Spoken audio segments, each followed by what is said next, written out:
बे समाव जोंनि बर' बिजों खौरां नायगिरि गासैबो रायजो राजानिसिम तामुलपुर जिल्ला दुलाराय बर' फरायसा आफादनि जानानै गिबियावनो खुलुमनाय आरो गाहाम हामलायनायखौ जासिबाय।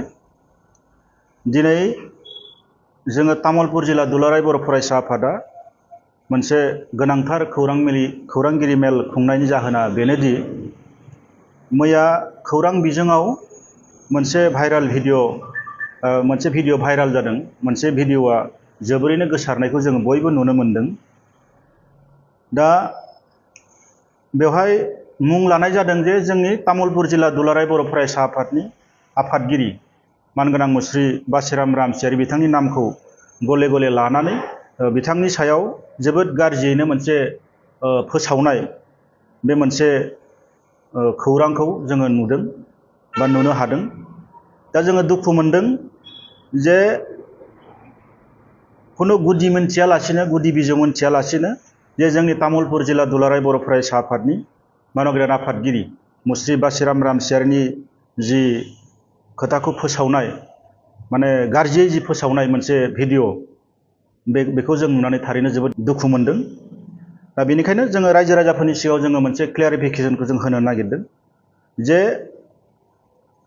बे जाथाया नै बोसोरनि सिगांनि जाथाय। बे जाय भिडिअखौ बयबो रायजो राजाफोरा नुदों बियो 2 बोसोर सिगांनि मोनसे भिडिअ क्लिप।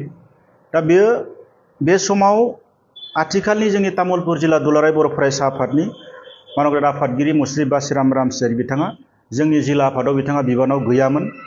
बै समाव बिथाङा बरन'दिनि जि महल 7 नाम्बार जि महल बेवहाय बिथांमोना पार्टनारशिपआव दङमोन। सोर दङमोन जों बेखौ मोजाङै मिथिया, नाथाय बिथाङाबो महलाव दङमोन, जोङो बेखौ मोनथिगौ।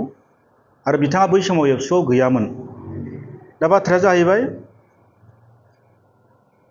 जाहैबाय दा बेखौ जाय खौरां बिजोङा फोसावदों जों बेखौ निन्दा खालामो, जों सोंखारियो जे गुदि बिजौ मोनथियालासिनो जोंनि तामुलपुर जिल्ला एबसुनि आफादगिरिनि सायाव जिखिनि गाज्रियै मोनसे फोसावनाय बेखौ जोङो सोंखारियो आरो जों निन्दा खालामो। दा इयुनाव जाहाथे बेफोरबायदि खौरां फोसावनायनिफ्राय जाहाथे गोजानाव थायो बेखौ जोङो बे खौरां बिजोंनि गेजेरजों जोङो बुंदों। आरो बिथांनि सायाव गोबां माखासे एलिगेसन लाबोनानै खोथा बुंनायखौ बा खौरां बिजोङाव फोसावनायखौ जों नुनो मोनदों।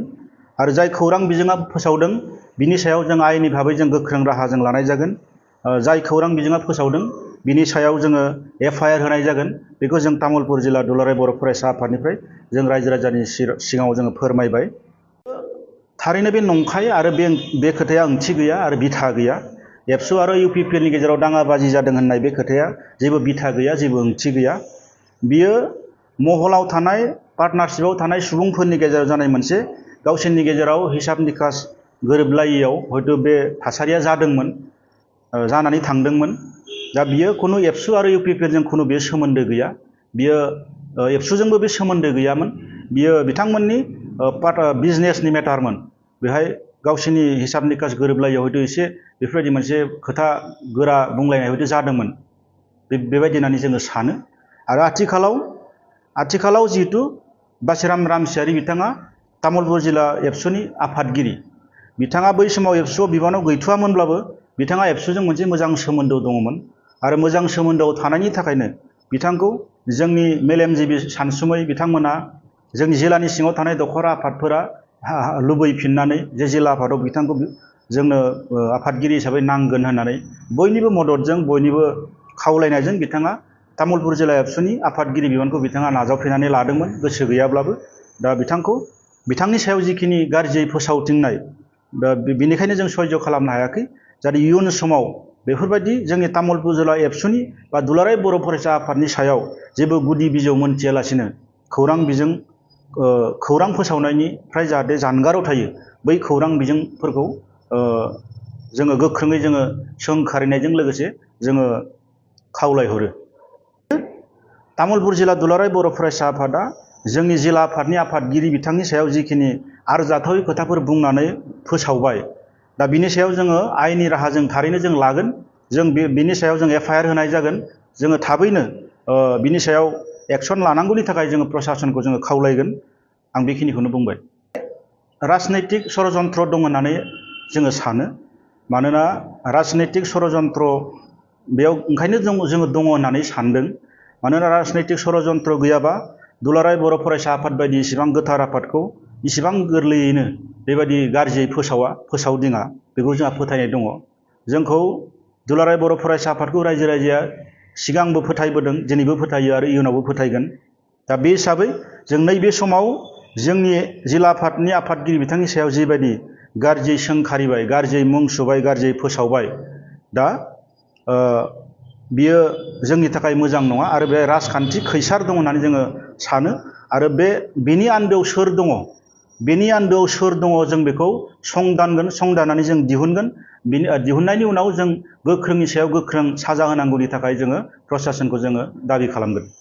बिबानखौ लानानै जोंनि तामुलपुर जिल्ला एबसुआव जेबो बेले बेजे सोमजियाखै आरो बेले बेजे गैया। जोंनि तामुलपुर जिल्ला एबसुआ जोबोद मोजाङै सोलिगासिनो दङ, जोबोद मोजाङै खारगासिनो दङ। मोनफ्रोमबो हाबाफारिखौ, मोनफ्रोमबो खामानिखौ जोङो दिनैसिम खौसेयै जों गोरोबलायनानै जों मावगासिनो दङ।